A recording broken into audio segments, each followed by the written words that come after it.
So hello guys, samahan niyo ako magpaganda. Aray! Di ko pa nga sinabi punasan. Pupunasan ko yung sarili ko. Alam nga jowa ko. Sa school lang meron. Hindi ka kami nakikita dito sa bahay.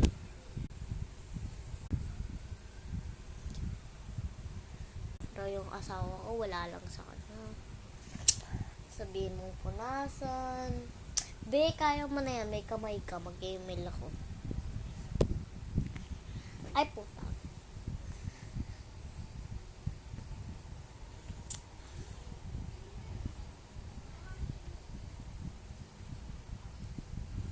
Init, no? Dapat matanggal na to.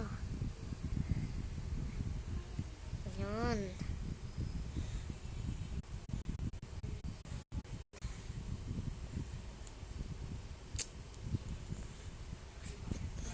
Sharing for part 2.